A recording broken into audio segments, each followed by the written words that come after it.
Agradecer al profesor Gaetano Sabatini su presencia, que haya aceptado generosamente la invitación que le cursamos para asistir al seminario.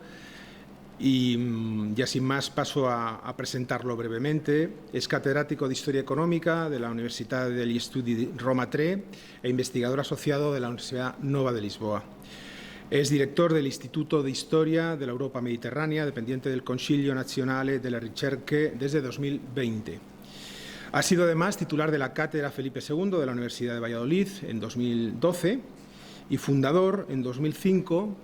junto a José Javier Ruiz Ibáñez, Pedro Cardín y Tamar Herzog, de la red columnaria, de la que también forma parte el grupo Novincis, que es una red temática de investigación sobre las fronteras de las monarquías ibéricas. Las principales líneas de investigación que ha desarrollado el profesor Gaetano Sabatini tienen que ver fundamentalmente con las finanzas públicas y el crédito privado en la monarquía hispánica, así como con la proyección de las finanzas ibéricas en el Mediterráneo, especialmente a través del estudio de las comunidades de mercaderes y de banqueros judio-conversos portugueses en Roma y Nápoles en los siglos XVI y XVII. Como podrán imaginar, es autor de una vasta e importantísima obra que voy a evitar referir para darle la palabra en cuanto lo antes posible, pero simplemente me voy a referir a algunas de sus aportaciones más importantes, fundamentalmente monografías.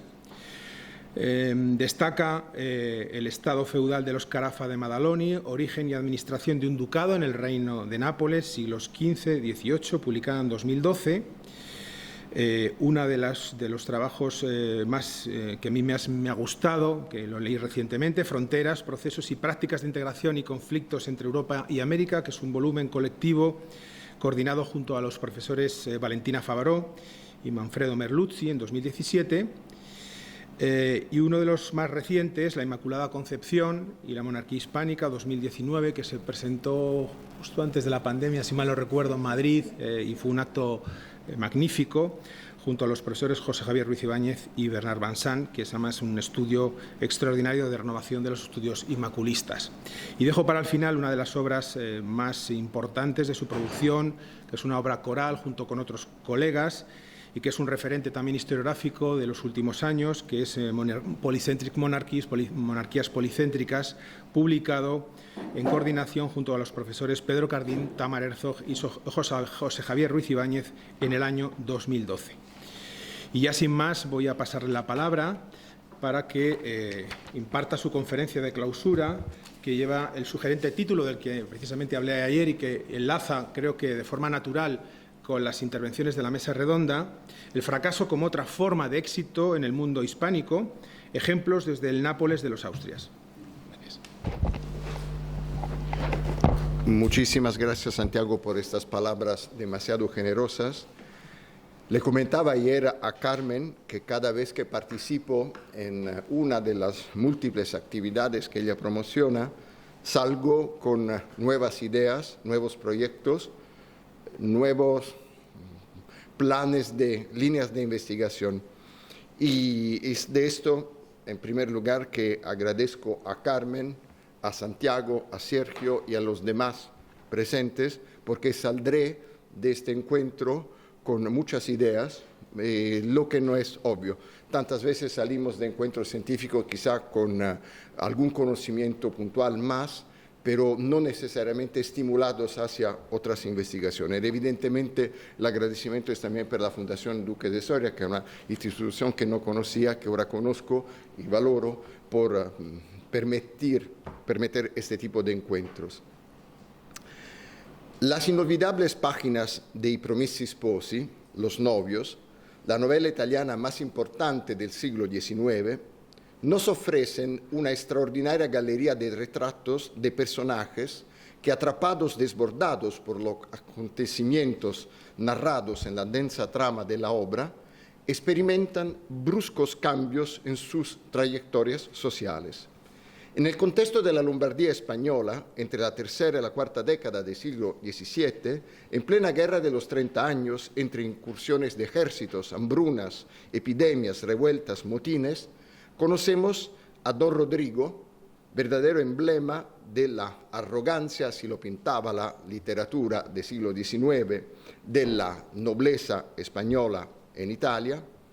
Don Rodrigo que en las primeras páginas del libro da rienda suelta a cualquier de sus caprichos insensatos, pero acaba enfermo y cubierto de harapos en el lazareto de Milán, donde va a morir en breve. Y con él vemos desfilar y luego desaparecer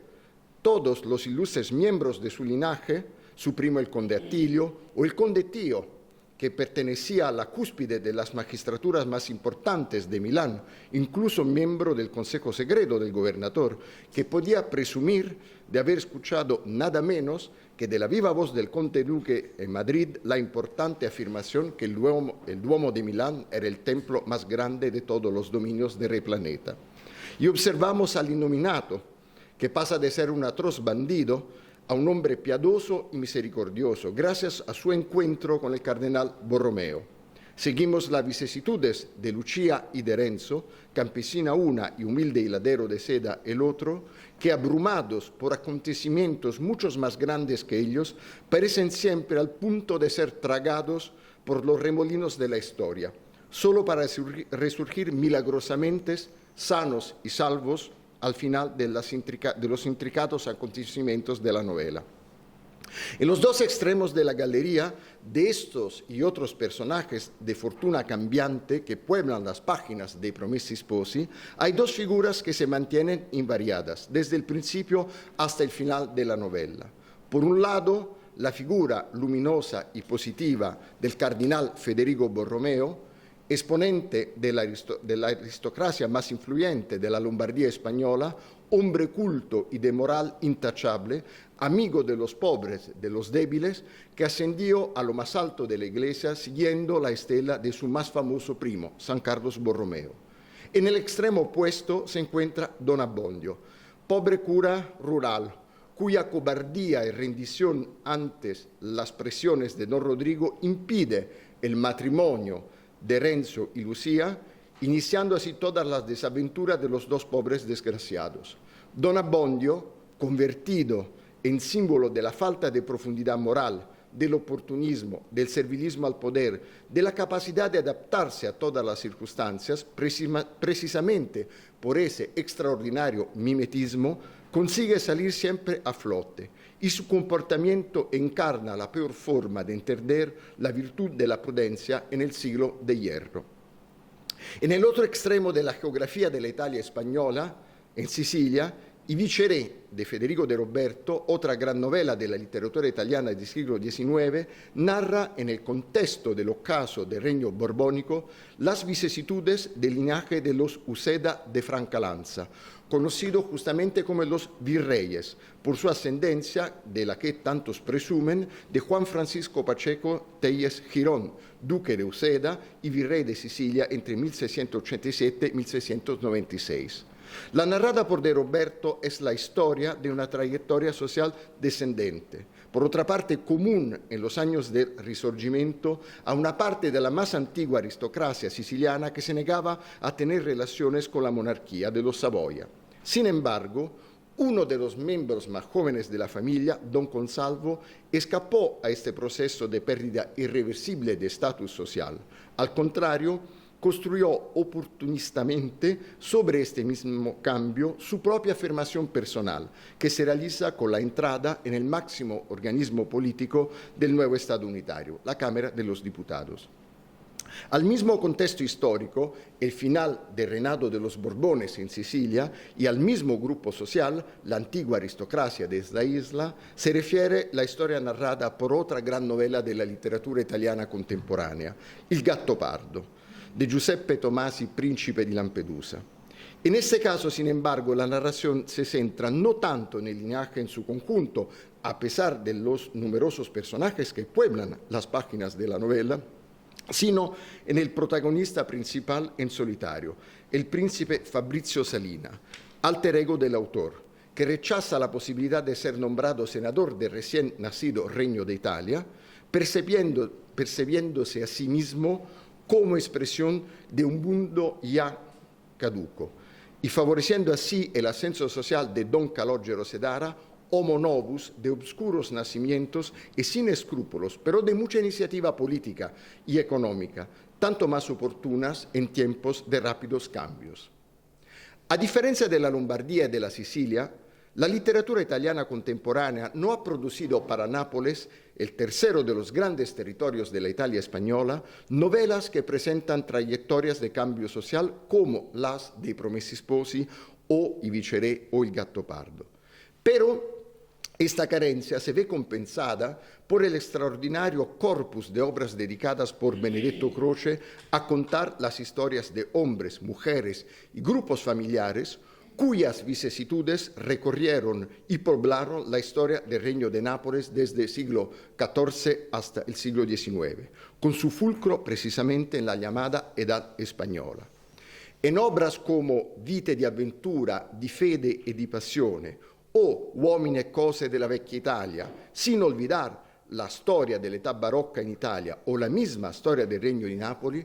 Croce construyó un caleidoscopio único de figuras masculinas y femeninas, de vidas, acontecimientos políticos, militares, artísticos o religiosos, dentro del cual es posible encontrar todo el abanico de las infinitas combinaciones de ascenso y caída social, tratadas, como Croce solía señalar, ahora con gravitas, la meditada sensatez que le venía de sus orígenes en las duras montañas de los Apeninos de Abruzzo, es la que aún insisten los pueblos que vieron nacer a sus padres, ahora con la levitas, la ligereza, que era en cambio el carácter que Croce creía haber adquirido con su formación a la cultura napolitana. Si licet parva comparare, y sin aspirar ni remotamente a alcanzar las proporciones, la profundidad de las historias narradas por Benedetto Croce, en esta intervención final de un curso dedicado a repensar el fracaso de la monarquía hispánica, he pensado extraer de mi galería personal de personajes con los cuales me he cruzado al estudiar el Nápoles español, dos figuras, ciertamente diferentes entre sí, también porque la fase histórica de sus vidas son distintas, una ambientada en los años centrales del siglo XVI y la otra un siglo más tarde, pero con importantes puntos de contacto, en particular porque caracterizadas no solo por la brusca interrupción de una trayectoria ascendente y la consiguiente pérdida de un estatus social privilegiado asociado a una posición de poder, sino también por un momento posterior que en cierto sentido lleva a reinterpretar y repensar esta caída, prefigurando una superación de esta condición, lograda aprovechando de las mismas circunstancias que habían provocado la ruina anterior. Estas dos existencias, de las que hablaremos, son marcadas por dos categorías morales que, en realidad, pueden reducirse a una sola y a su negación, a saber, la prudencia, verdadera virtud barroca, como señaló Baltasar Gracián en el oráculo manual y arte de la prudencia, estrechamente relacionada con otra gran virtud barroca, la de la disimulación, que es virtud a condición que sea siempre honesta, es decir, a condición de ser un modelo de conducta sin otro fin que el de proteger a quien la practica de las consecuencias indeseables de dar a conocer sus verdaderos pensamientos o acciones. Es la virtud elogiada por el napolitano Torquato Aceto en su tratado de la disimulazione onesta del 1641, 6 años antes del oráculo manual de Baltasar Gracián. Una obra muy famosa en su época, pero que no por casualidad fue redescubierta tras 3 siglos de olvido por el propio Benedetto Croce. Con una simplificación extrema, podríamos decir que las existencias individuales o de un linaje que se caracterizan por interrupciones bruscas de parábolas ascendentes son a menudo vidas de pasión, por utilizar una expresión muy querida por Croce, y no vidas prudentes, es decir,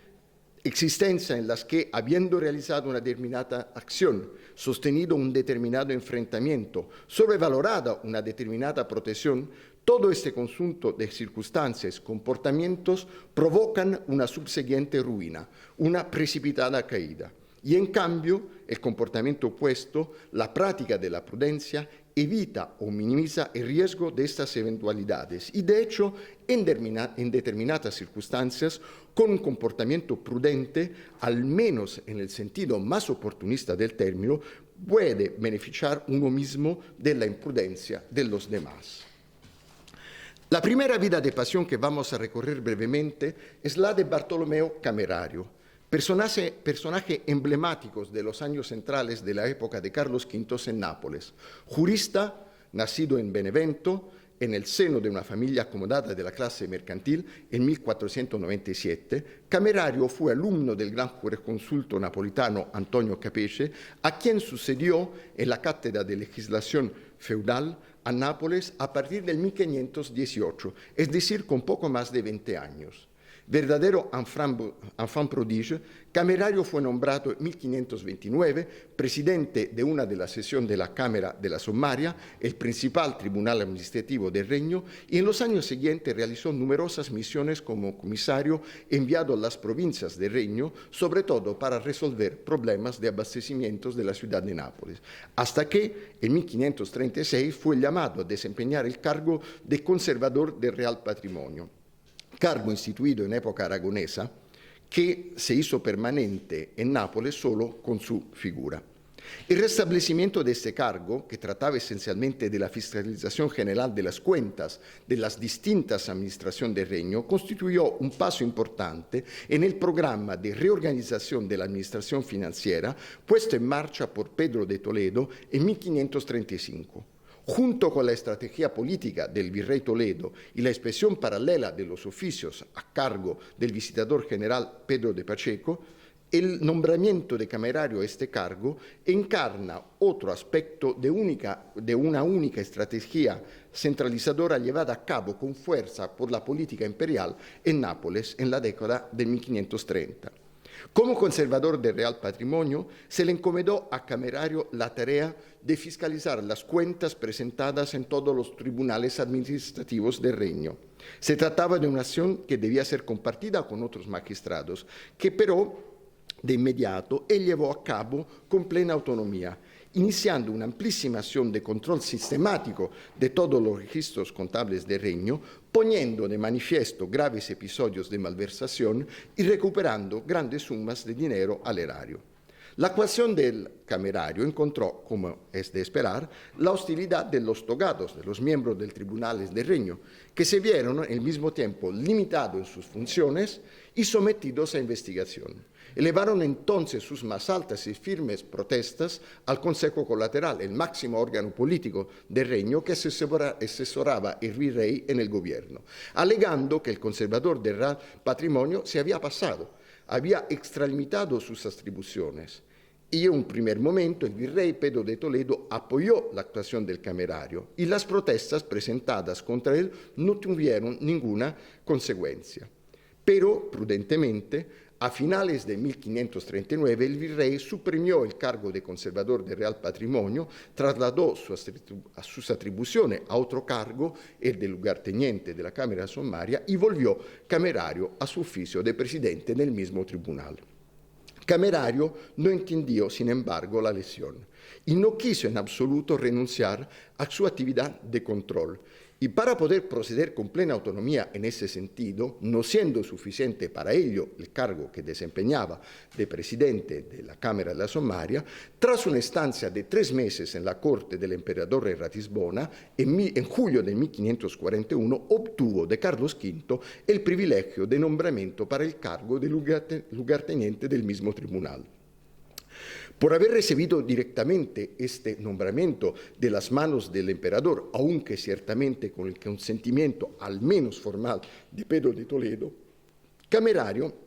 volvió a Nápoles convencido de gozar de cierta independencia en su actuación respecto a la dirección política del Regno encarnada por el virrey, sin entender que la visión centralizadora de Pedro de Toledo era muy poco propensa a tolerar formas de autonomía o márgenes de disidencia política o ni siquiera ideológica, ni en los representantes de las instituciones, ni de los círculos intelectuales y academias napolitanas, de las cuales, por otra parte, Camerario era parte en su condición de erudito jurista.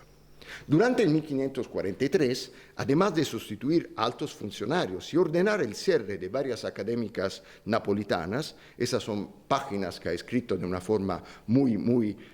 completa, admirable Carlos Hernando en su obra sobre el virreinato de Pedro de Toledo en Nápoles, Pedro de Toledo intervino varias veces en las actividades de la Cámara de la Sumaria, entre otras cosas reclamando para sí prerrogativas tradicionalmente reservadas al lugarteniente. Y cuando el camerario intentó defender la autonomía del tribunal, fue duramente castigado por el virrey, que evidentemente no esperaba otra cosa, y que ordenó una investigación sobre su forma de actuar como comisario, enviado en las provincias de Terra d'Otranto y Terra de Bari entre 1528 y 1531, acusándole de malversaciones, de apropiaciones indebitas y ordenando su suspensión del cargo. Los escritores contemporáneos o poco posteriores al camerario, sin captar motivaciones más profundas, han destacado sobre todo los aspectos más inmediatos del contraste con el virrey. Sin embargo, si se leen con atención los informes financieros enviados al emperador entre 1536 y 1543, queda claro cómo Bartolomeo Camerario pretendía interpretar las directrices de la política imperial y realizarlas de forma autónoma, construyendo un claro proyecto de reforma de gestión financiera del reino, de las prácticas de gobierno de la economía de Nápoles, sin considerar, ese es el punto fundamental, los intereses que este proyecto ponía en peligro, ni dónde se encontraba el punto de ruptura de la colaboración con el virrey. Dentro del corpus de despachos e informes enviados por Camerario Carlos V, es especialmente importante la documentación de los años 1536-37, correspondiente al inicio de su actividad, y la de los años 1541-43, correspondiente al periodo entre su nombramiento como lugarteniente de la Cámara Sumaria y su acusación. Por ejemplo, en el informe del 1536, Bartolomeo Camerario es extremadamente claro al identificar el objeto de su acción con la revisión de la actividad de las principales instituciones financieras del reino. Los más onerosos e insostenibles gastos que pesan sobre la Real Hacienda son los cambios e intereses, es decir, los préstamos que el erario solicita continuamente a banqueros y mercaderes,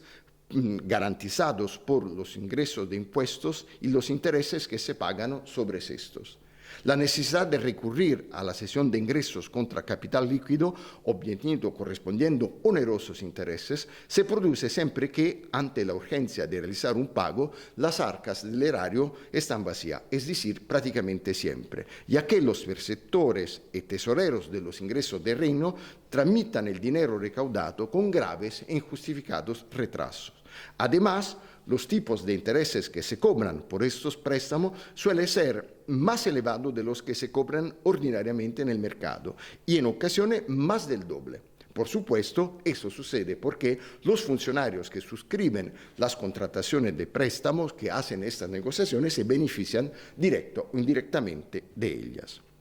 Un segundo aspecto del funcionamiento de las finanzas del reino en que se centra la atención del camerario es el mecanismo de efectuación de los pagos en la tesorería general, que implica una importante fase discrecional, porque el tesorero general decide, de hecho, cómo graduar los pagos, cuáles hacer y cuáles no. Este poder discrecional, según Camerario, debe ser quitado al tesorero general, que lo utiliza según sus propios intereses, investiendo directamente el virrey del control de los gastos. La misma necesidad de un control muy estricto se postula para las actividades de auditoría de la Cámara de la Sumaria. Aquí las cuentas de las diversas magistraturas financieras del reino reposan durante años sin ser revisadas. Los gastos militares de los castellanos no son verificados, los registros contables son alterados, etc. Fue precisamente este conjunto de malas actuaciones que impulsó Camerario a proponer que los cargos de este tribunal no se vendieran, sino que se asignaran a funcionarios de comprobada calidad técnica y moral. La correspondencia intercambiada con la Corte en la segunda mitad de 1536 documenta los primeros pasos dados por Camerario para poner en práctica este programa y la más que obvia reacción de los togados napolitanos. Por ejemplo, en una carta de septiembre de 1536 a Francisco de los Cobos, Camerario explica que al poderoso secretario del Consejo de Estado que él pretende recuperar del Tesoro las sumas indebidamente retenidas por varios ministros, sobre todo por el tesorero general Alfonso Sánchez. Los ataques contra Alfonso Sánchez iban a ser una característica recurrente de los informes del Bartolomeo Camerario, que acusaba al todopoderoso tesorero general del Reino de tener la mala costumbre de quedarse mucho tiempo con el dinero recaudado en sus manos antes de entregarlo a la tesorería. Nada nuevo, por otra parte. De nuevo, en septiembre-octubre de 1536, Camerario describía a Francisco de los Cobos las malas condiciones de la administración del reino y, sobre todo, los ataques que le llegaban desde los tribunales napolitanos. El siguiente grupo de documentos importantes para la reconstrucción de esta historia se sitúa en el verano del 1541. La convocatoria de las Cortes Generales del Reino es inminente y Camerario acaba de regresar de Ratisbona, donde ha recibido por el soberano, como ya recordamos, el nombramiento al lugarteniente de la Sommaria. En Nápoles se había extendido la noticia que él había regresado de Alemania con órdenes del emperador para introducir nuevos impuestos. El virrey informa a Carlos V de los rumores que corrían en la ciudad y en los capítulos que se preparaban para ser presentados al emperador durante el Parlamento, con motivo de la concesión del nuevo donativo, se hacía mención expresa de este temor, pidiendo al soberano que retirase cualquier asignación otorgada al Camerario. De hecho, como se deduce de un despacho enviado al emperador, Camerario efectivamente había llegado a Nápoles con órdenes de introducir un nuevo impuesto sobre vino, que seguramente iba a ser muy impopular, y sin embargo, por razones de orden público, el virrey había decidido aplazar momentáneamente la introducción del impuesto. La hostilidad generalizada que rodeó el regreso del ministro a Nápoles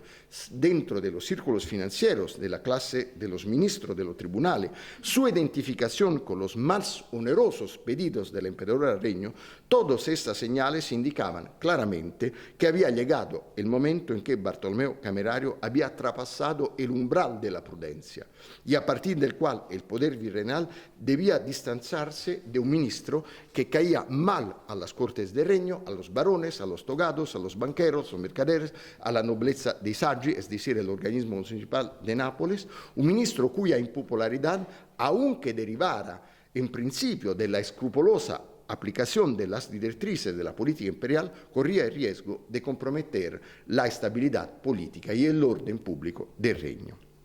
Una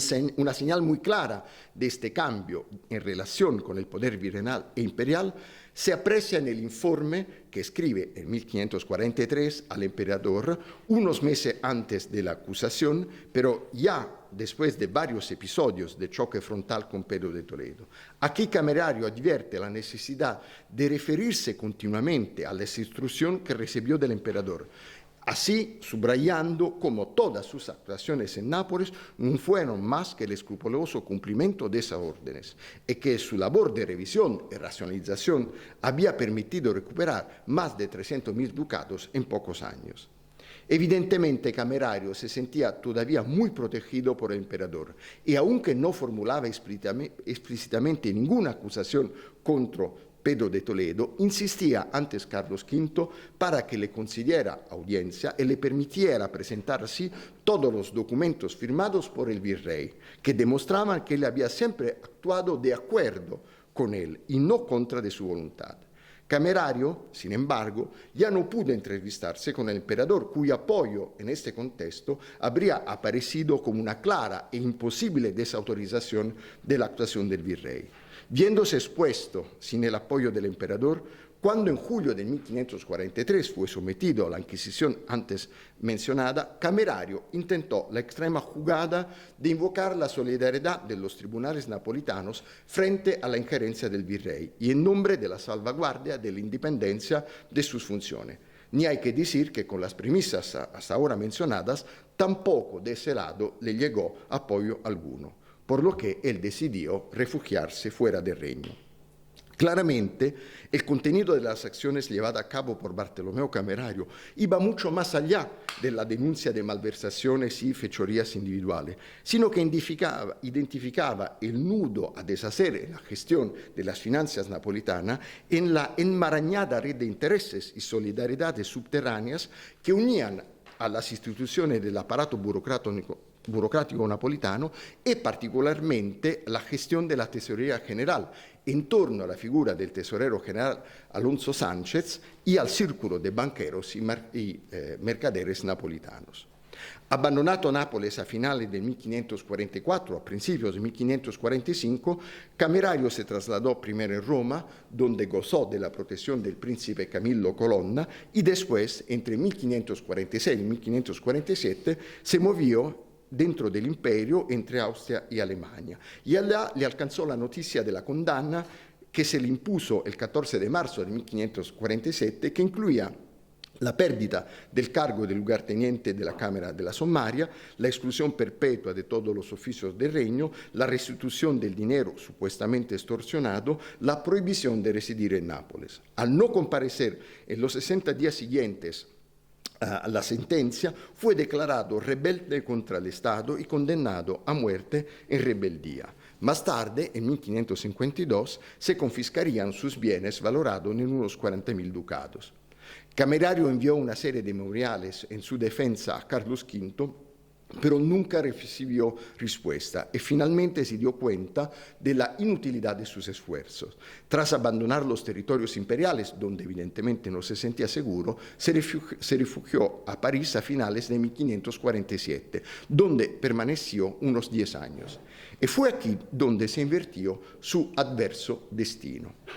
Exiliado, perseguido, condenado a muerte en rebeldía, despojado de sus bienes y privado del apoyo de la clase de los miembros de los tribunales napolitanos del que se sentía expresión, Camerario, durante su estancia en París, entró en contacto en primer lugar con los numerosos círculos antiespañoles formados por los exiliados napolitanos aquí presentes, círculos, por otra parte, destinados a crecer tras la revuelta antiespañola de Nápoles de 1547.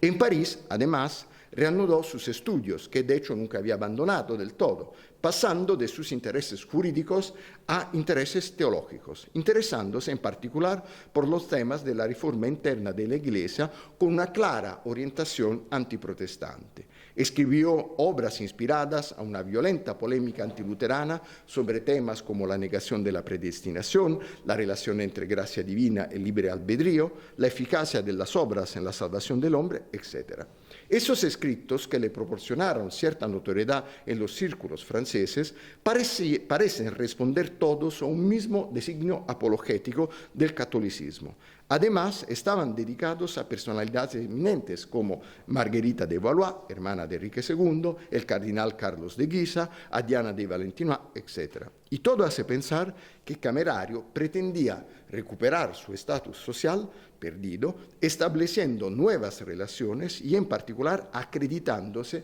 en los círculos del radicalismo católico. En 1555, el ascenso al trono de San Pedro de Pablo IV Carafa, con su conocida postura antiespañola y su gran preocupación para la reforma interna de la Iglesia, pareció crear por fin el ambiente propicio para que Camerario fuese llamado a Roma en un puesto destacado. Y de hecho la oportunidad surgió durante la guerra del 1556-57 entre el pontífice y la España, que provocó una grave crisis de abastecimiento en la ciudad de Roma. En el verano del 1556, las tropas del duque de Alba y de Marcantonio Colonna habían incendiado el campo en los alrededores de Roma, asaltando el ganado, impidiendo las cosechas y sumiendo así la ciudad en una grave crisis de abastecimiento. Los españoles también pretendían ocupar Ostia, el puerto de Roma, para impedir la llegada de suministro desde el mar. Y por último, las tierras cultivadas dentro de las murallas de la ciudad habían sido devastadas para fortificar el urbe, mientras que los soldados de la infantería del ejército papal y de otros ejércitos de príncipes italianos aliados del Papa seguían llegando con fines defensivos. La demanda de bienes de consumo entonces aumentaba de forma insostenible ante la escasez de suministros. Conocido por el sobrino del Papa, el cardenal nepote Carlo Carafa, durante una embajada en París, Camerario fue entonces llamado por Pablo IV en octubre del 1556 para ocupar el cargo de prefecto de la Nona, el oficial que debía ocuparse de todos los aspectos del abastecimiento de la ciudad, un puesto que se confiaba en general a funcionarios de la Cámara Apostólica y que, sin embargo, la recurrente crisis de abastecimiento que se sucedieron a Roma a partir de los años 40 y 50 empujaron a entregar a personajes fuera de la corte, de las cortes romanas, figuras con habilidades específicas y con amplios poderes discrecionales para encontrar trigo en mercados dentro y fuera de la península. Pablo IV reforzó esta tendencia, haciendo del prefecto de la Nona un cargo estable con poderes bien definidos. Camerario reunía más de un requisito importante para aspirar a este cargo. No solo su larga experiencia administrativa, también en materia de abastecimiento, sino también su fama de erudito atento al tema de la reforma de la Iglesia, como atestiguaban sus escritos, un tema al que el pontífice, como ya se ha dicho, concedía gran importancia. Pero, sobre todo, Camerario entró en contacto con el Papa rodeado de la fama de sus posiciones antiespañolas, debido a su historia de perseguido. Todo ello, sin duda, contribuyó a llenarle el camino hacia el importante cargo de prefecto de la Nona romana. El destino adverso se invertía. El exiliado, el perseguido, el contumaz, el condenado a muerte, volvía a Roma para ocupar allí un cargo muy importante para la vida y la misma sobrevivencia de la capital de la cristianidad. Las difíciles, en cierto modo desesperadas condiciones con las que Camerario asumió el cargo de prefecto de la Nona romana provocaron una transformación en la naturaleza del cargo, que llegó a incluir la de comisario del ejército, es decir, responsable del abastecimiento y cuartelamiento de todas las tropas alojadas en la ciudad. Además, en el ejercicio de sus funciones, ya de por sí muy amplias, Camerario amplió considerablemente los márgenes de su autonomía decisoria, como ya había hecho en pasado en Nápoles, e impulsó su injerencia en otras administraciones, hasta el punto de concentrar en sí mismo todas las funciones judiciales para los delitos relacionados con la Nona. Al mismo tiempo, Camerario tomó medidas muy drásticas e impopulares para tratar de mantener un equilibrio entre la oferta y la demanda de suministros disponibles en el mercado romano, desde el estricto control de la actividad de los hornos, hasta la expulsión de la ciudad de gitanos, cortesanos, vagabundos, pasando por la prohibición de comer en las tabernas a quienes tuvieran hogar propio, etc. Esas duras medidas, sin embargo, acabaron provocando el resentimiento de los romanos. Y por ese motivo, y sobre todo por las desavenencias con el cardenal Carafa, que se encontró en grandes dificultades por la excesiva autonomía de su forma de actuar, y quizá también, como luego afirmaron sus enemigos, por el temor que él huyera de Roma ante la inminencia de una posible entrada española en la ciudad, es el momento en que se teme un segundo saco de Roma, el 1557, 30 años después del saco del 1527, Camerario fue apartado temporalmente de su cargo en agosto del 1557, pero volvió a él en noviembre de ese mismo año por expreso deseo del Papa. Mientras tanto, con la paz de Cabe, el 14 de septiembre del 1557, la guerra había terminado. Pero no había terminado la situación de crisis de abastecimiento de la ciudad, que seguía siendo catastrófica, agravada entre otras cosas, por las inundaciones del Tíber que se sucedieron a lo largo de todo el 1557. Y Camerario, en su cargo de prefecto de la Nona, solo pudo remediar a esta situación contratando costosas importaciones de trigo dentro y fuera de la península italiana. Y fue exactamente a razón de estas compras ingentes de trigo con que abastecer el mercado romano y de las cuentas que había presentado en relación a ellas, que Camerario, cuando dejó su cargo en junio de 1558, fue objeto de considerables acusaciones de malversación de fondos. Al igual que en Nápoles, con el emperador y el virrey, Camerario había sobreestimado el apoyo del Papa y subestimado la reacción del cardenal nepote. Juzgado e encarcelado, fue librado después por intercesión de la familia de los Colonna y murió en Roma en 1564. A pesar de la habilidad que demostró para invertir su propio destino tras su exilio de Nápoles y recuperar una posición de poder en Roma, en la Roma del Papa Carafa, Camerario no escapó a su destino, de hombre que no supo limitar sus acciones para tener en cuenta los márgenes reales de poder de que disponía, y cayó víctima 2 veces por su propia falta de prudencia. Muy diferente, pero similar en el epílogo, es la historia de Matías Casanate, que transcurre exactamente un siglo después de la de Bartolomeo Camerario en los no menos turbulento contexto de Nápoles de la década de 1630 y 1640. Pero, antes de pasar a Casanate, permíteme una rapidísima referencia a otras 2 figuras de mi galería personal de retrato del Nápoles español, Carlos Tapia y Miguel Vaz, de los que me he ocupado mucho en varias ocasiones. 2 personajes que será muy oportuno mencionar, no solo porque salvarían exactamente la distancia cronológica entre Camerario y Casanate, ya que sus historias se sitúan perfectamente a caballo entre los siglos XVI y XVII, sino y sobre todo porque, como en el caso del cardenal Borromeo y de Don Abbondio, que ocupan los 2 extremos de la gama de los comportamientos de los personajes de I Promessi Sposi, también lo hacen Tapia y Vaz, encarnando el colmo de una vida de prudencia el uno, Tapia, y de una vida de pasión el otro, Vaz. Carlos Tapia, jurista erudito, escaló todos los escalones del cursus honorum hasta ser miembro del Consejo de Italia en 1612 y regente del Consejo Colateral en Nápoles en 1624, encontrando siempre en Madrid y en Nápoles un punto de acuerdo y sobre todo de extrema deferencia con el gobierno español. Todo lo contrario, Miguel Vaz, mercader judeconverso portugués que llegó a Nápoles al principio de la década de 1590, se lanzó de inmediato con métodos muy poco escrupulosos en la lucha por el control del sistema de abastecimiento de la ciudad, en contra de banqueros napolitanos y genoveses, acabando con ser dominador indiscutible del mercado de trigo de Nápoles en las 2 primeras décadas del siglo XVII, ganando estatus aristocrático y entrada en el cuerpo noble del organismo municipal de Nápoles, sobre todo convirtiéndose en un poderoso y escuchado consejero de los Lemos, en particular durante el virreinado del 7º conde de Lemos entre 1610 y 1616, que vio el apogeo de su poder, pero también la consolidación de un vasto frente de enemigos, lo que provocó su caída,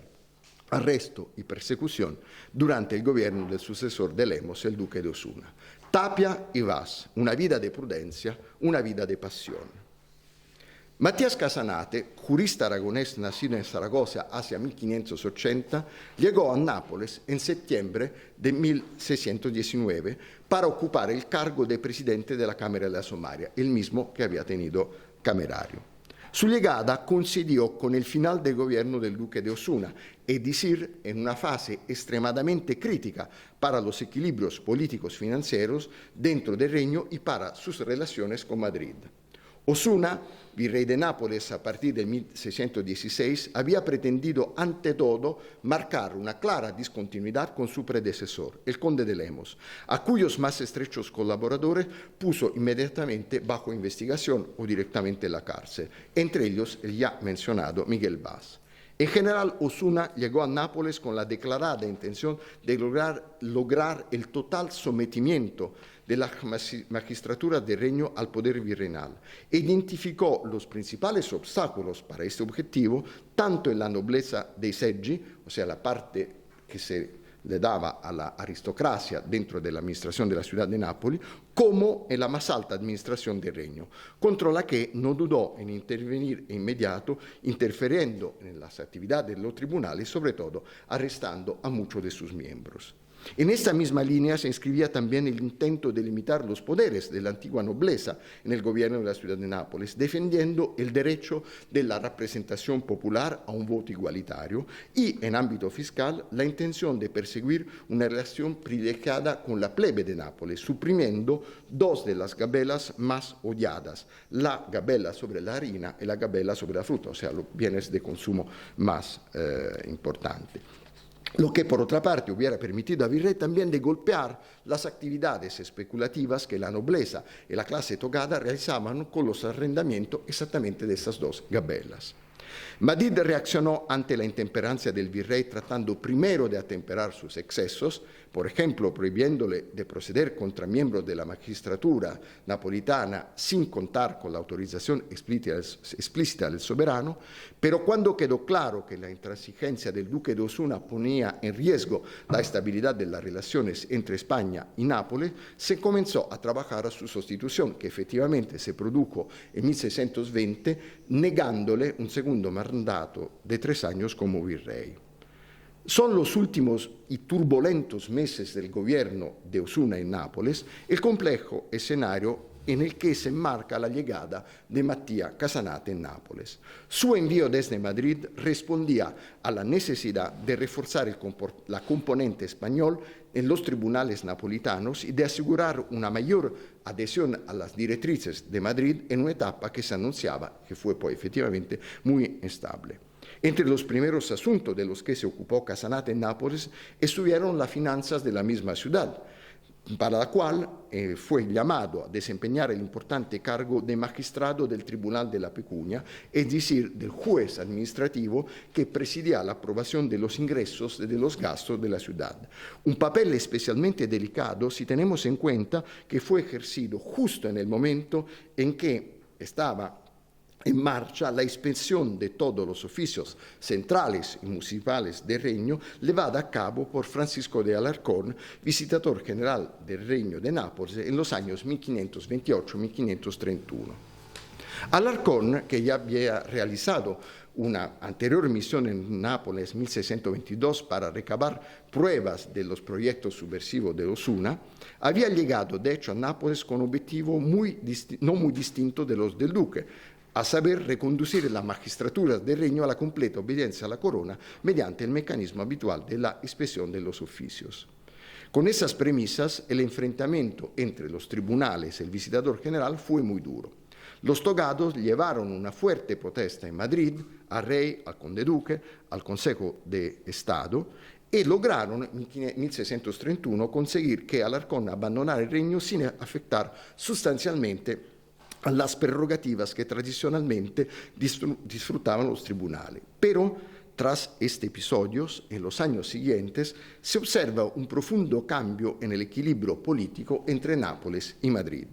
A lo largo de la década de 1630, Nápoles pasó progresivamente de ser un elemento esencial en el sistema político-militar mediterráneo a ser una reserva financiera para los esfuerzos bélicos de la monarquía. En este nuevo escenario, Madrid ya no parecía necesitar de una relación privilegiada con la alta burocracia del reino. Y para asegurarse una actitud más dócil ante los continuos pedidos de envío de recursos fuera de sus fronteras, decidió sustancialmente apostar por la gran aristocracia napolitana, a la que los togados habían intentado alejar progresivamente de los centros del poder político y económico del reino. Según las circunstancias, la corte contrataba el apoyo de uno o de otro de los principales componentes de la sociedad napolitana, pero siempre de la más estricta obediencia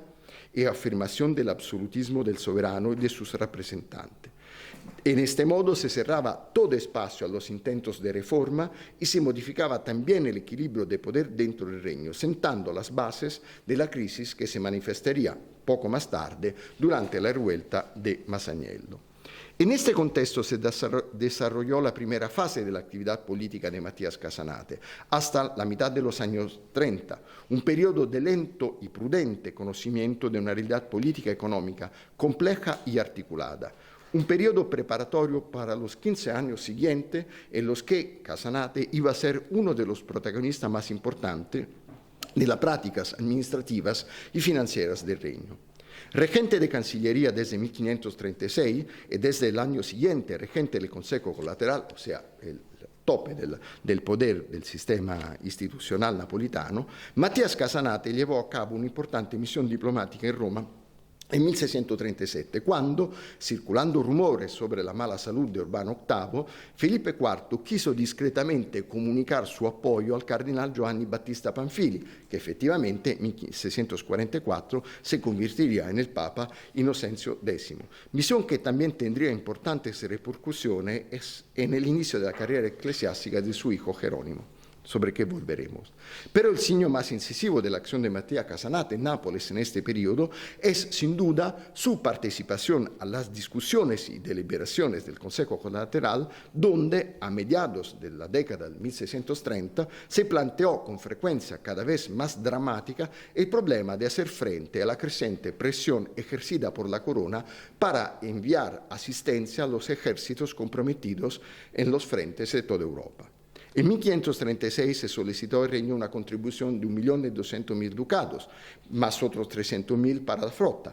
En 1637 la petición de dinero para contribuir a gastos militares, excluyendo a la flota, se elevó a 1.400.000 ducados. En una reunión del Consejo Colateral del 17 de septiembre de 1637, presidida por el virrey conde de Monterrey, se expusieron las peticiones de la corona para el año siguiente, o sea, en 1638, y se llegaba a 2,5 millones de ducados, más 6.000 infantes italianos alemanes, más 2.000 quintales de pólvora, así como el envío de la flota naval a Cádiz.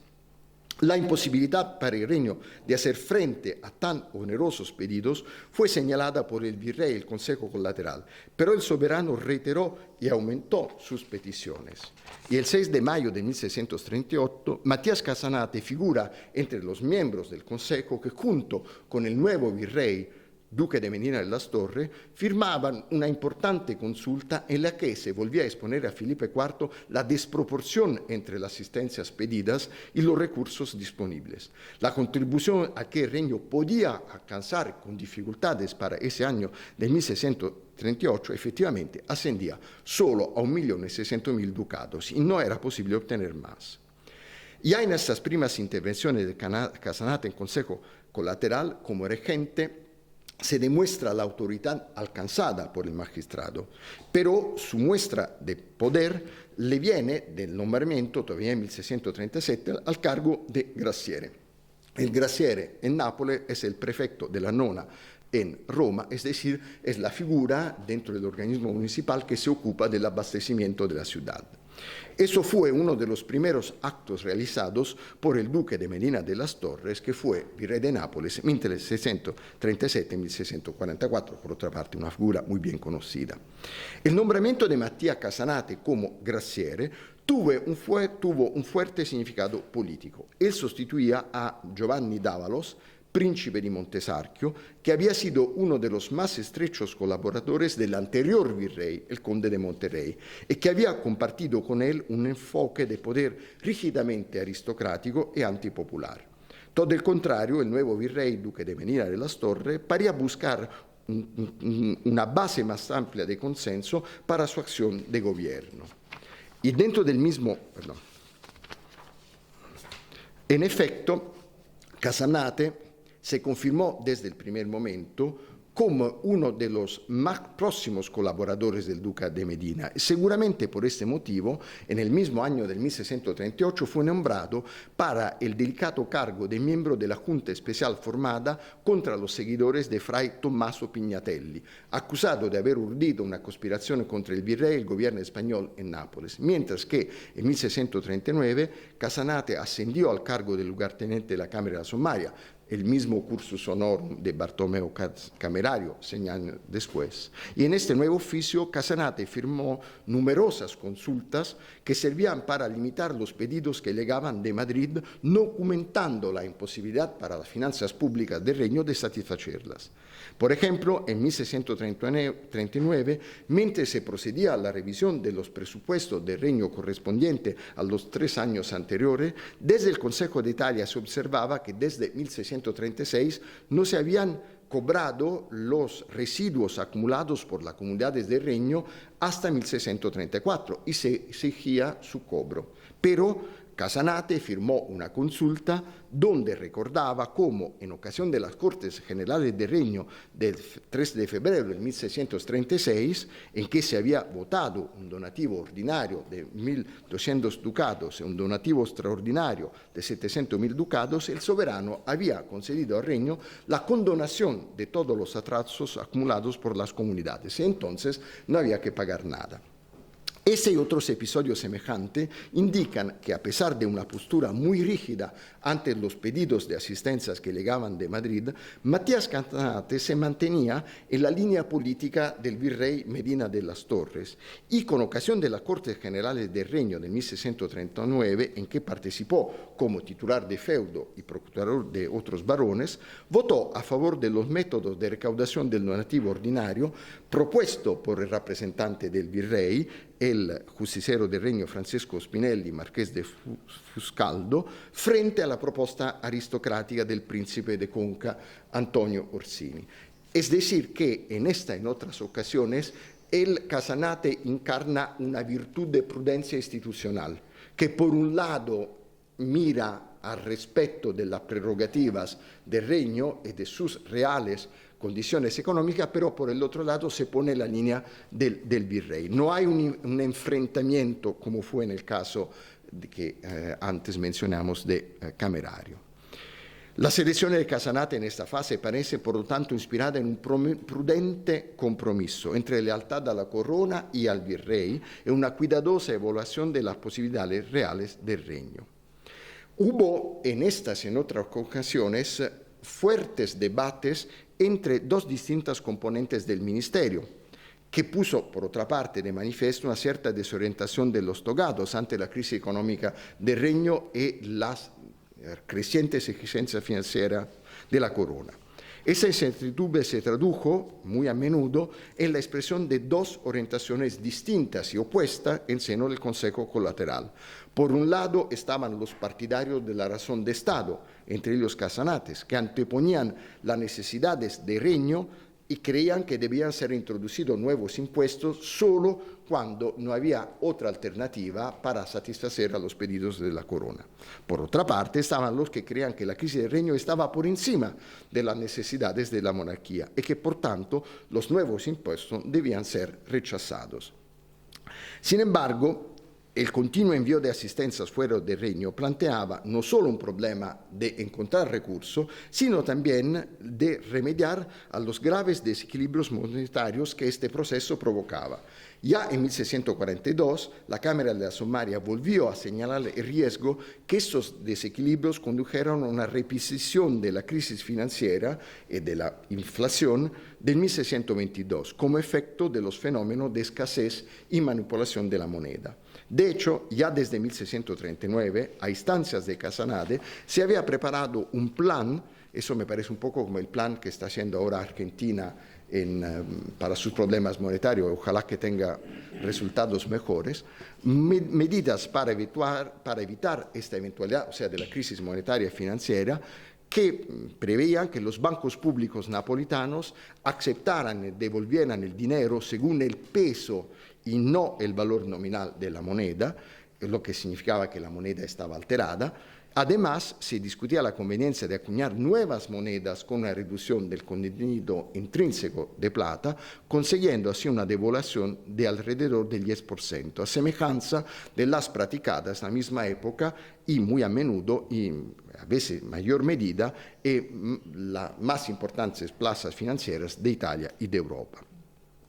Al agravarse de la situación, se encomendó a Matías Casanate la responsabilidad de acordar con los gobernadores de los bancos públicos napolitanos la forma de producir la nueva moneda. Pero cuando por fin se llegó a hacerla, Esta configuraba un porcentaje de devaluación alrededor del 12%, que era mucho menos de lo que se había producido en otras devaluaciones contemporáneas en otros mercados italianos y extranjeros. De modo que la moneda napolitana seguía estando sobrevalorada, y entonces esto seguía a desincentivar las exportaciones, aumentar las importaciones y la salida del dinero. En 1646 Matías Casanate fue enviado de nuevo a Roma con el marqués de Fuente para otra importante misión diplomática en relación con la primera guerra de Castro y, sobre todo, para participar en las negociaciones para dirimir diferencias ante la participación de Felipe IV en la Liga de Príncipes Cristianos que se reunía en torno, en ese entonces, a Urbano VIII. Pero, sobre todo, fue la ocasión de estrechar aún más la relación con Giovan Battista Panfili en función de la carrera eclesiástica de su hijo Jerónimo. Efectivamente, tras subir al trono pontificio el año siguiente, en 1644, Inocencio X llamó a Jerónimo Casamate como gentilhombre de Cámara de Honor. A pesar de la gran trascendencia de esta misión diplomática, que demuestra del nivel de confianza de que gozaba Casanate ante el virrey Medina, en 1643 él dimitió del cargo de lugarteniente de la Cámara de la Sommaria, quedándose solo con él de regente del Consejo Colateral. Esta elección debe relacionarse con la investigación que a partir del 1641, aquí empiezan los problemas también de Casanate, el cónsul de Sicilia, don Diego de Uceda, llevaba a cabo en Nápoles contra el regente Casanate, el secretario del Regno Giovanni Angelo Barile, duque de Caivano, y contra el presidente de la Cámara de la Sommaria, Scipione Cacciottolo. De hecho, la misión de Uceda tenía el papel de preparar una nueva visita general de los oficios del Regno, más de 10 años después de la ya mencionada visita de Francisco de Alarcón, lo que se concretizó a finales de 1644 con el envío a Nápoles de Juan Chacón Ponce de León a conclusión ese mismo año del oficio del virreinado del duque de Medina de las Torres. De hecho, la visita de Juan Chacón a Nápoles debe interpretarse sobre todo a la luz de un doble objetivo perseguido por la corte: dejar claro el papel desempeñado por una cúpula financiera bajo el virreinato de Medina de las Torres y obtener la mayor cantidad de dinero posible de todos los funcionarios que habían acumulado ilícitos beneficios durante este periodo. A los ojos de los memorialistas napolitanos contemporáneos, dos eran sobre todo los símbolos del pasado gobierno del virrey Medina de las Torres que la visita general pretendía golpear: el financiero Bartolomeo d'Aquino e il segretario del Regno ya mencionado Giovanni Angelo Barile, duque de Caivano. Uno como máximo exponente del grupo financiero que se había enriquecido, sobre todo con la gestión de gabelas y arrendamientos, y el otro como eminencia gris del duque de Monterrey y del duque de Medina, los últimos dos virreyes, que se consideraba el duque de Caivano también como el símbolo de la traición de la alta burocracia del Regno que se había ajustado a la voluntad del gobierno español sin considerar los verdaderos intereses de Nápoles. Entre las disposiciones más duras con las que Chacón llegó a Nápoles se encontraban justamente las medidas contra el regente Casanate y otros, que sufrieron el embargo de bienes y el exilio en diversos lugares de la Sicilia. Según varios contemporáneos, era opinión común que todos los inquisitos, excepto Casanate, merecían la visita, especialmente el duque de Caivano, de quien se creía que había arruinado el reino a sugerir continuamente nuevos impuestos para luego lucrar con la especulación financiera sobre los mismos.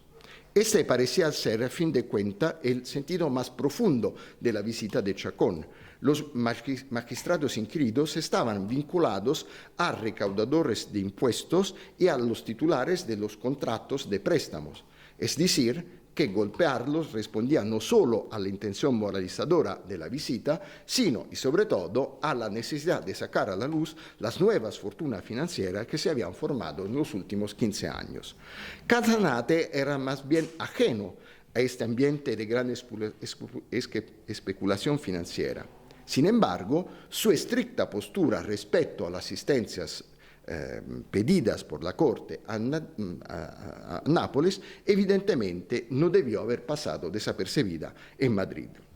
La visita pretendía, por tanto, golpear a miembros de la administración implicados con actividades financieras o, más sencillamente, a los magistrados que, ignorando la prohibición de comerciar, especulaban aprovechando de su posición. Las limitadas inversiones de Casanate en deuda pública no podrían de por sí justificar una medida tan dura como el alejamiento si no hubiera una evidente intención persecutoria contra él. A principios de 1645, Casanate,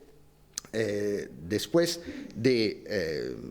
dictarse la suspensión de sus emolumentos, fue enviado a Sicilia, a Siracusa, con una posición ambigua entre el simple alejamiento de los cargos que él tenía en Nápoles con una no mejor especificada actividad de vicerregencia.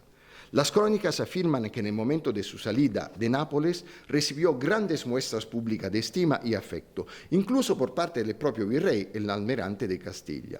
Su permanencia fuera de Nápoles efectivamente fue más corta de los otros magistrados que fueron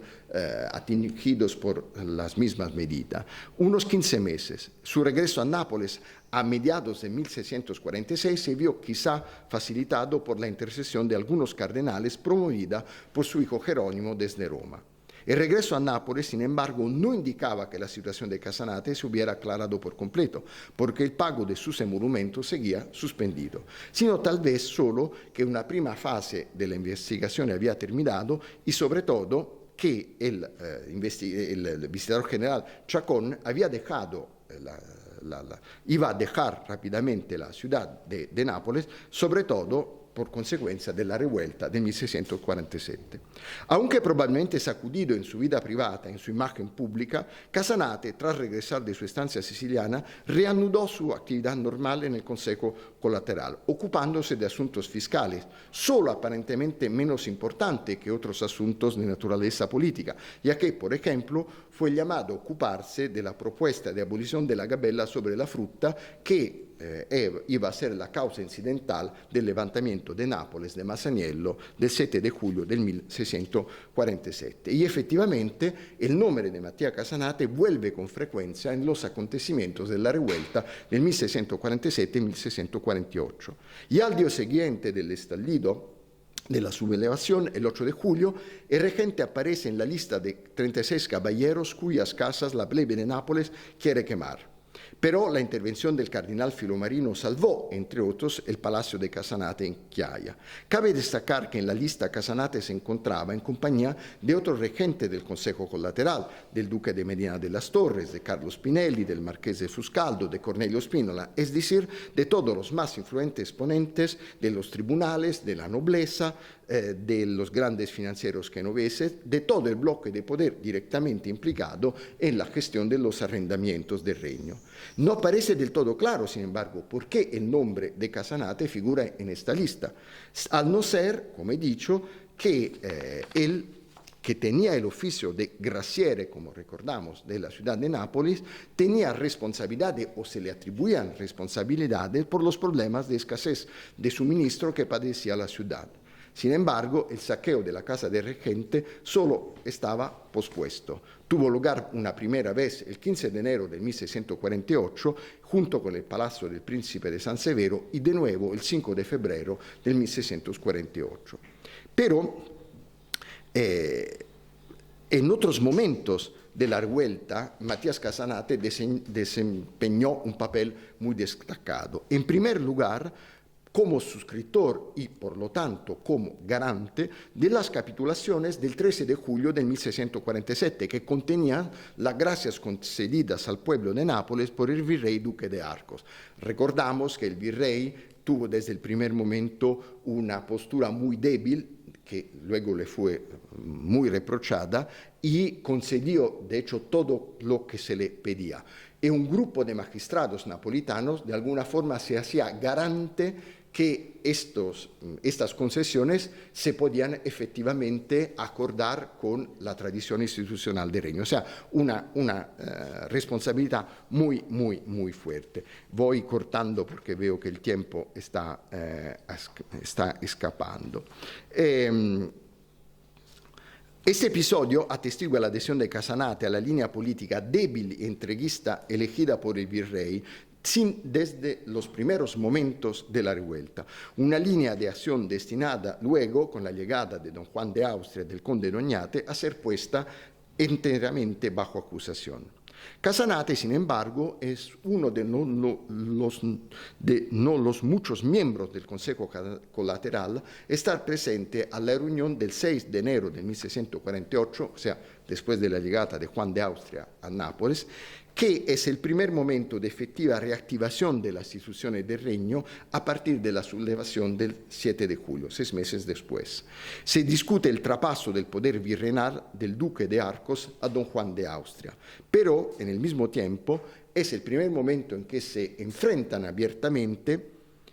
las dos distintas soluciones propuestas para hacer frente a la situación del reino. La posición, llamamos monárquico-nobiliaria, que presiona para la reconstitución de la alianza entre la corona y la nobleza y empuja para la adopción de medidas represivas muy duras, y una segunda opción, que es presión del grupo de los togados, que aún estando de acuerdo con la necesidad de retomar firmemente las riendas del orden público de la ciudad del reino, insiste en el mismo tiempo en la necesidad de pactar con las distintas componentes de la sociedad napolitana, revitalizando las instituciones y ampliando el abanico de los intereses representados en ellas. Casanate evidentemente pertenece a este último grupo, con una actitud conciliadora que, sin embargo, en esa fase no le aleja la confianza del impulsivo don Juan, quien le nombra, junto con otros magistrados, como miembro del Consejo de la Plenipotencia, que debía justamente, digamos, controlar el pasaje de poder entre el virrey, el Arcos y el propio don Juan, y sobre todo la junta que debía expresarse sobre la oportunidad de mantener los capítulos concedidos por Arcos el junio de 1647. Es evidente que esos capítulos habían sido concedidos bajo la presión de la violencia, de la situación, que pero estaban en contra de las prerrogativas institucionales del reino. Había alguien que debía decírselo claramente. Al mismo don Juan se le debe también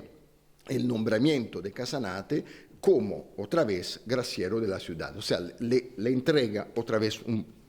importante poder. Todo lo contrario, el nuevo virrey conde de Oñate, que tomó posesión de su cargo el 2 de marzo de 1648, ya no confiaba en Casanate y pronto demostró una clara hostilidad hacia él. Por ejemplo, a la hora de rechazar un pedido de ayuda de Casanate por ser asistido en el cargo de graciere, al menos por otros oficiales, porque él decía que no conseguía hacerlo. Y el regente no aceptó esta propuesta, le propuso el cargo a otro miembro de la nobleza que lo rechazó y solo tras la negativa de este último, Casanate fue confirmado. Son todas señales que el nuevo virrey no tiene confianza en él. Sin embargo, en 1649 Casanate es designado para ocupar su último cargo de relevancia, integrándose en la junta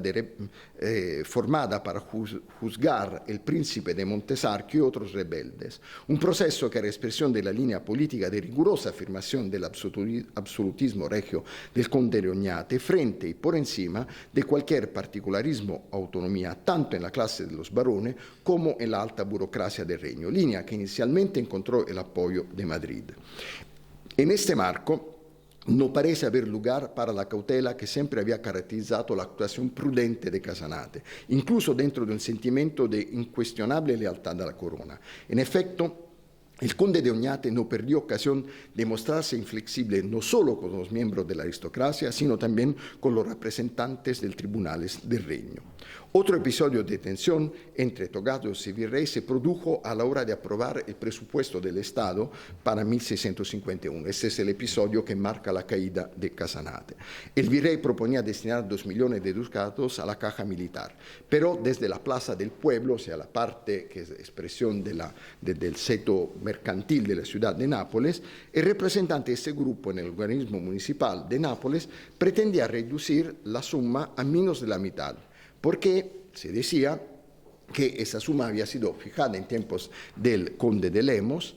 Pero desde entonces, o sea, en los últimos 40 años, los gastos militares se habían disminuido porque se había reducido la flota de 30 a 10 galeras, la infantería española de 4.500 a 2.500 infantes, también las guarniciones militares. Entonces no había razón para seguir pagando la misma suma si, de hecho, los recursos militares que se debía financiar eran de la mitad. Por ello se propuso disminuir proporcionalmente las asignaciones a la caja militar de 2 millones a 850.000 ducados. Las objeciones de la Plaza del Pueblo provocaron la mayor irritación en el virrey, que con sobornos y amenazas venció la resistencia y convenció a la Diputación de los capítulos de la Ciudad del Reino a aprobar su propuesta, no sin encarcelar o desterrar a varios exponentes de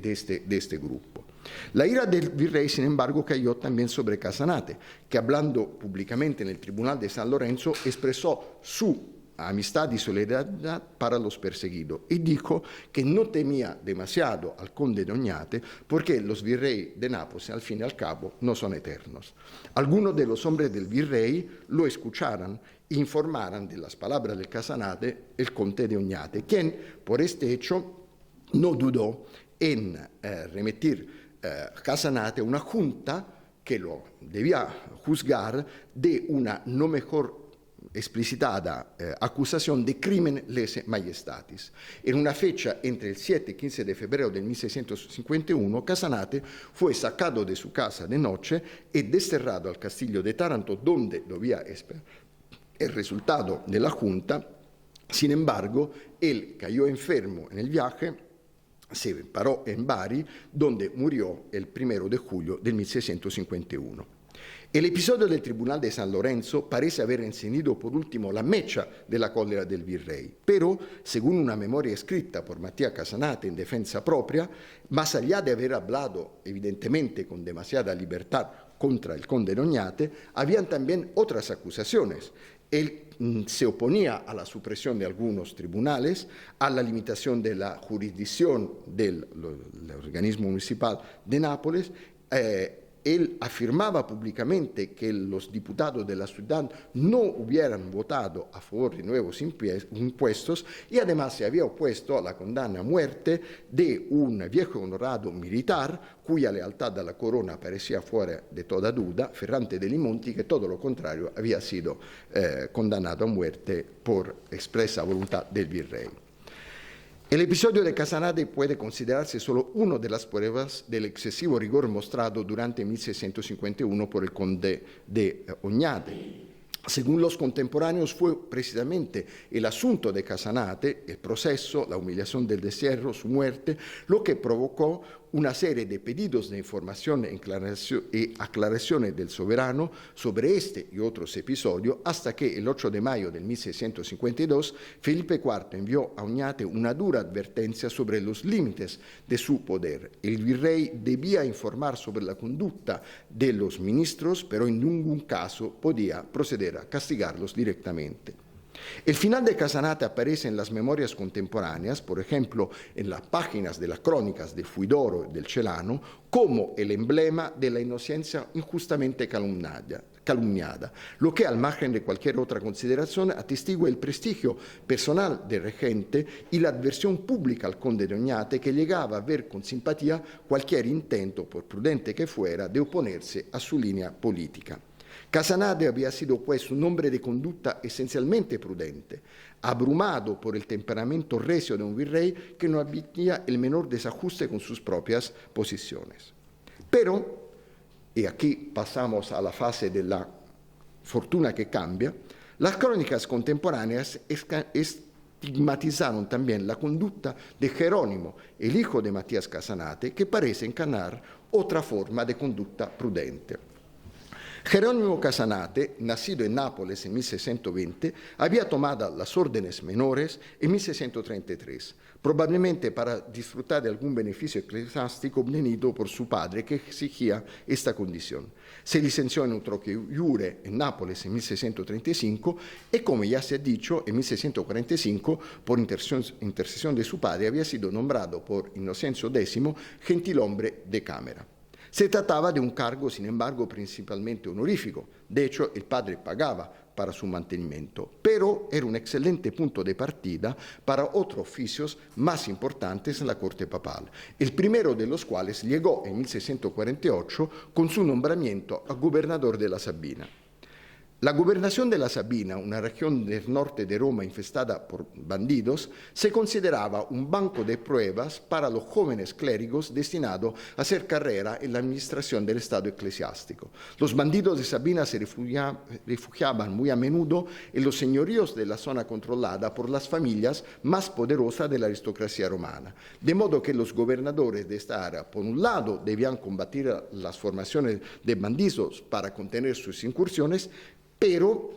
al fin de garantizar un mínimo de control sobre el territorio, pero en el mismo tiempo debían desempeñar esa función sin provocar incidentes que en cada momento podía despertar la ira de sus poderosos protectores, siempre muy cuidadosos a la hora de ver respetadas sus prerrogativas como señores feudales. Se trataba, en otras palabras, de un cargo que había que gestionar con mucha prudencia y con la vista siempre puesta en mantener buenas relaciones con Roma, para pasar cuanto antes a otro cargo menos arriesgado y posiblemente mejor remunerado que la gobernación de la Sabina con su modesto emolumento. Jerónimo Casanati se muestra desde el primer momento muy prudente en el ejercicio de sus funciones como gobernador de la Sabina. Desde su sede en Castel de Tora mantiene una estrecha correspondencia con sus protectores romanos y en cuanto puede pide dispensa para viajar a Roma. Mientras gobernador de Sabina, entre 1649 y 1650, el padre pide a Jerónimo para que regrese a Nápoles, porque ya no puede más pagar por su mantenimiento. En el espacio de pocos años, los ingresos de Matías Casanati, que, como recordamos, le habían quitado del monumento, habían descendido de 12.000 a 3.000 ducados al año.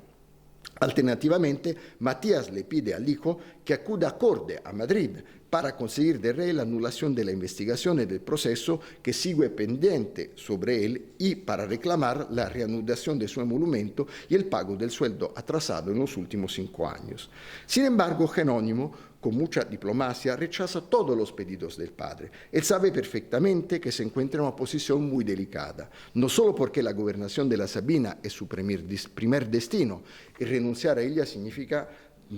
por fin a su carrera antes de empezarla, sino también porque, hasta quedándose donde está, cualquier error podría ser igualmente fatal. En efecto, tomar una posición abiertamente a favor de su padre y por tanto inevitablemente crítica con el conde de Oñate conllevaría automáticamente la hostilidad del partido español en la curia a cualquier desarrollo posterior de su carrera. Y ello sin mencionar que el virrey había sido embajador en Roma hasta hace muy poco y desde luego mantenía intacta su red de relaciones en la ciudad.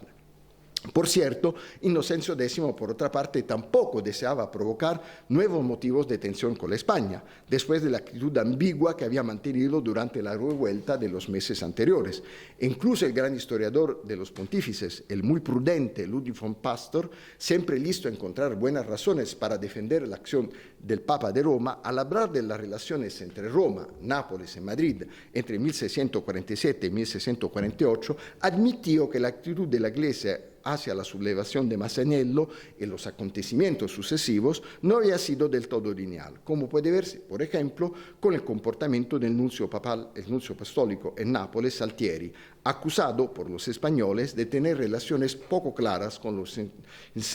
insurrectos. Por ello, el Papa había reprendido a Altieri, que se justificó afirmando que solo había llevado a cabo un labor de mediación, ya que se consideraba que el cardenal Finomarino no estaba a la altura de ello. Además, el propio Inocencio X se había negado a adoptar las censuras eclesiásticas contra los rebeldes solicitadas por Felipe IV. Incluso, superada la fase de la revuelta, nos faltaron los roces entre Roma y Nápoles, ya que el Papa había promulgado en 1649 la Constitución Intercetera, que preludiaba la supresión de las pequeñas casas religiosas, medida que amenazaba con una fuerte oposición por parte de las órdenes religiosas de Nápoles. Esta combinación de razones disuadió, por lo tanto, a Jerónimo Casanati de exponerse al enfrentamiento entre su padre y el virrey. Su actitud cautelosa queda especialmente patente en las cartas que ambos intercambiaron entre finales de 1650 y principios de 1651. Mientras su padre discute la estrategia a implementar en la corte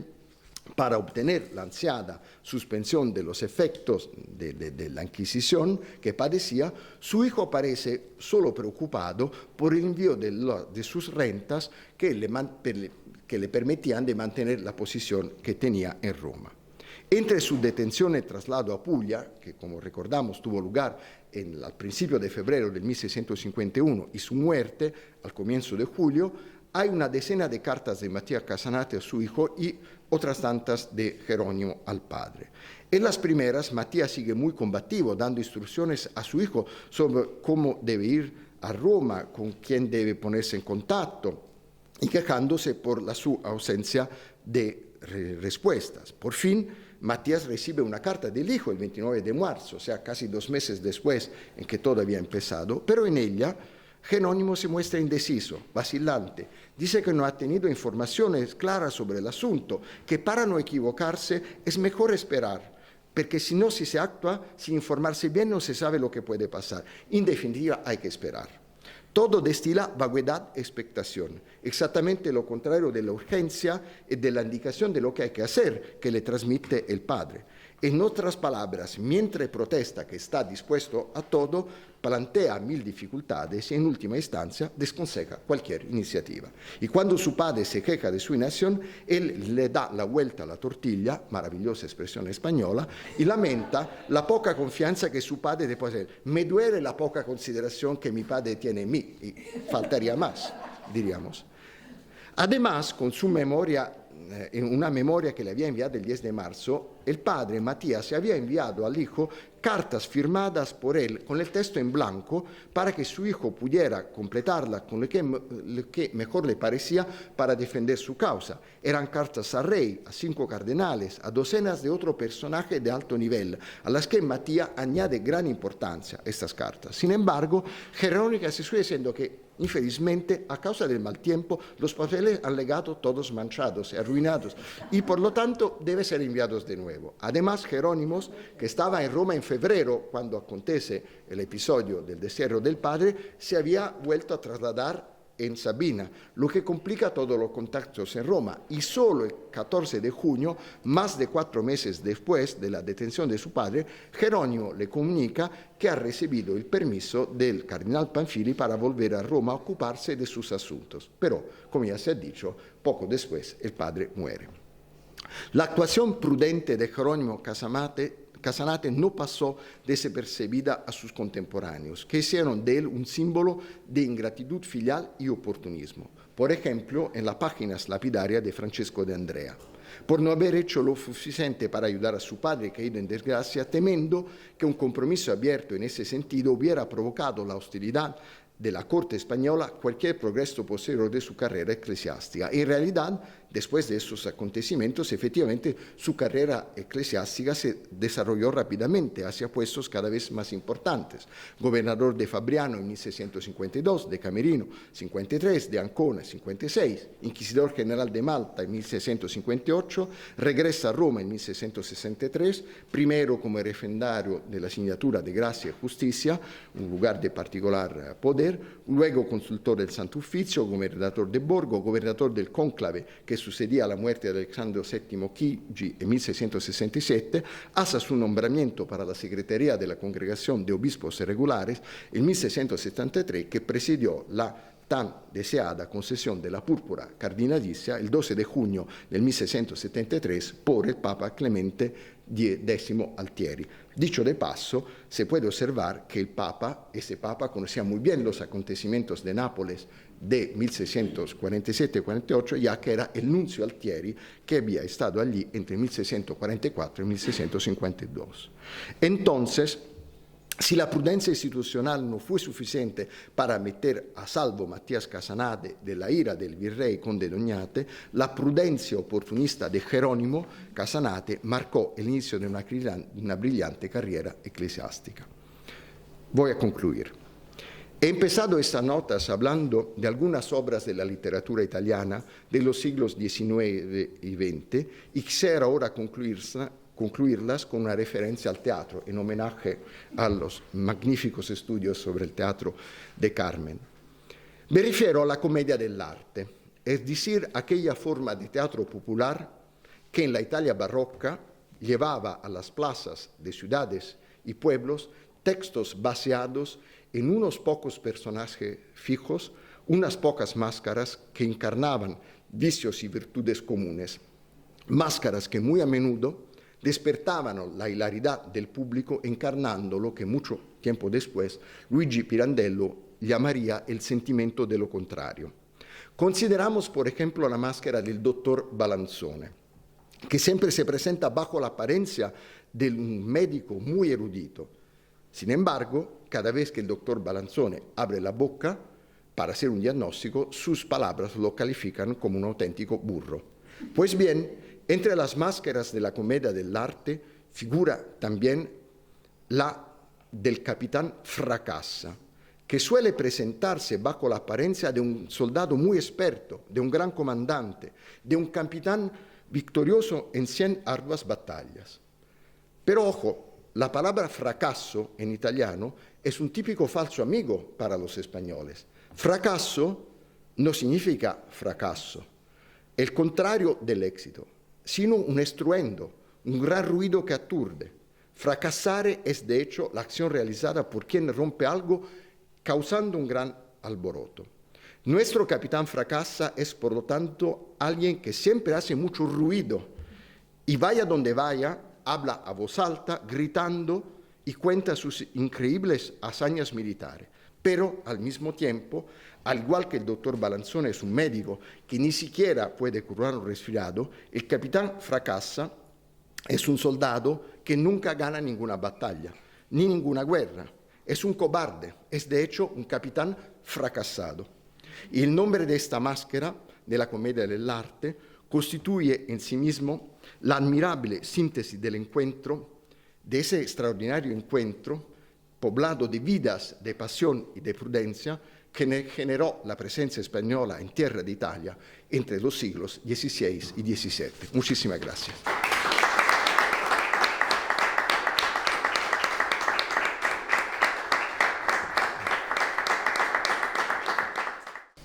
¿Alguna intervención, algún comentario?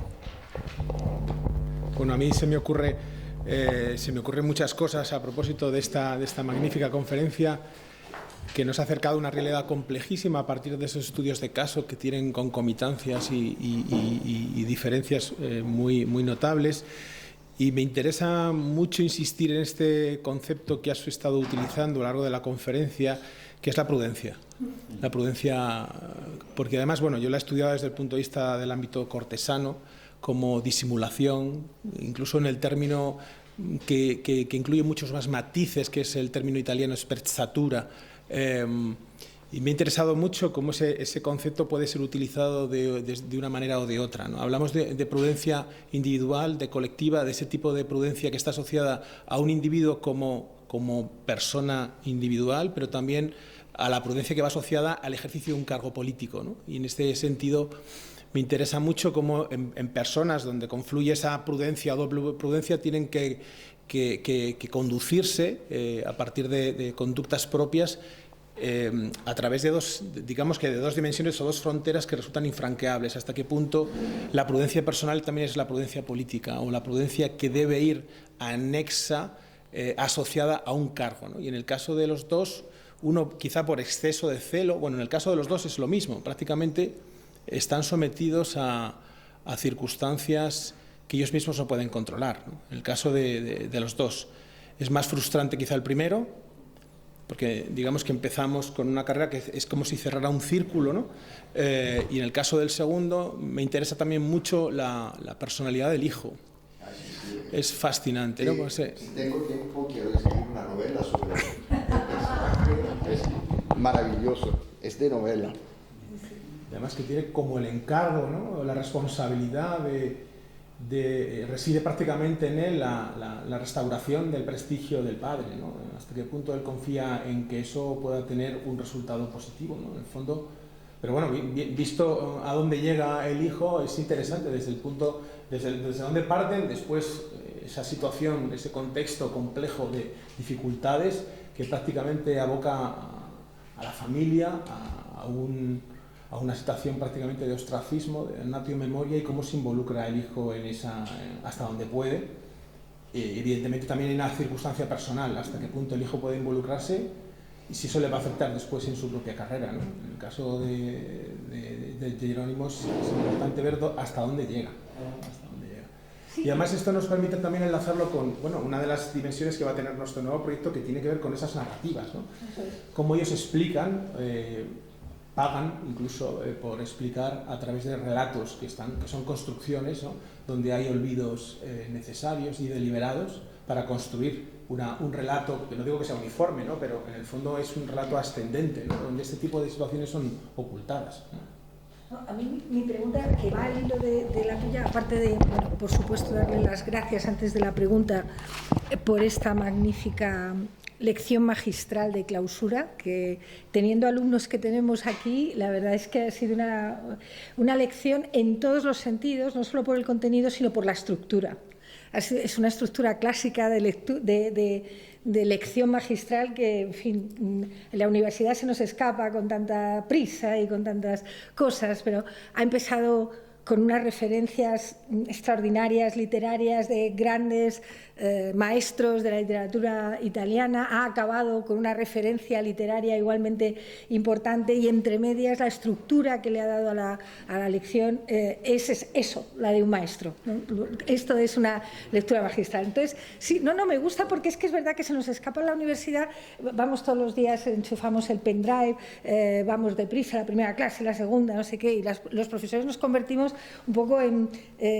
pues eso, en papagayos, intentando que intentando que cubrir todo el programa, intentar que no falte nada y todo esto. Entonces se nos escapa muchas veces esto, que es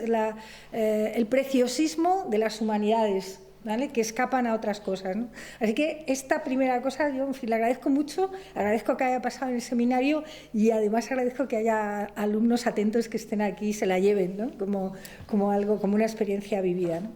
Y luego la pregunta, que estaba igual pensando que el último personaje, todos son fascinantes, pero el último personaje es muy fascinante. Mi pregunta iba en el siguiente sentido, es decir, en algún momento él intenta recuperar la imagen del padre en ese cursus honoris ascendente, es decir, porque sabemos que el hijo de Ramírez de Prado lo hace. Es decir, él reivindica, porque es muy importante que lo que le ha pasado al padre no le dañe, pero además lo restituya a la memoria, ¿no? Bueno, ¿pasa esto con él o no? ¿O simplemente olvida y deja pasar? Pasa porque tiene que defenderse de las acusaciones que recibe, porque sobre todo varios autores napolitanos, entre los cuales lo que me parece más interesante, ese señor se llama Francesco D'Andrea, que escribe 20 años después los advertimenti ai nipoti. Es un viejo abogado que en sus últimos años de vida escribe como una carta, un texto en que cuenta toda su historia, todas sus experiencias en los tribunales napolitanos, no como magistrado, sino como abogado, pero comenta mucho de los acontecimientos napolitanos de los años centrales del siglo. Y esta obra tiene mucha difusión. Y entonces, a lo largo de toda la vida, o al menos hasta cierto momento de su vida, Casanate, hijo, tiene que volver sobre el asunto para defenderse y implícitamente defender el padre. Digamos que hay un intento de rehabilitación del padre, pero que parece más bien una forma de defender a sí mismo, o sea, que suena muy falso, sinceramente, ¿no? En ningún momento. Hay que decir una cosa, y no me acuerdo si cuando tú estuviste en el Congreso para las Colonizaciones en 1622, ¿estabas tú en el primer día de la biblioteca casanatense? Sí. Bueno, es que, ¿por qué se recuerda el hijo Jerónimo Casanate? Porque ha fundado una de las más importantes y además artísticamente más bellas bibliotecas de Roma, muy cerca de la Piazza Venezia, Él ha hecho, de hecho ha dedicado la última parte de su vida a la construcción de este grande corpus bibliotecario, y luego se le entrega a los dominicos y será una parte de la ínsula dominica en el centro de Roma, y después de la desamortización una de las grandes bibliotecas públicas de Roma. Y entonces la fama de Casanate, de alguna forma, como mecenas, ha ido haciendo olvidar la otra. Y yo sospecho, pero no tengo un conocimiento suficientemente profundo de su vida para pensar que es también un poco una construcción, o sea, el mecenas que sirve para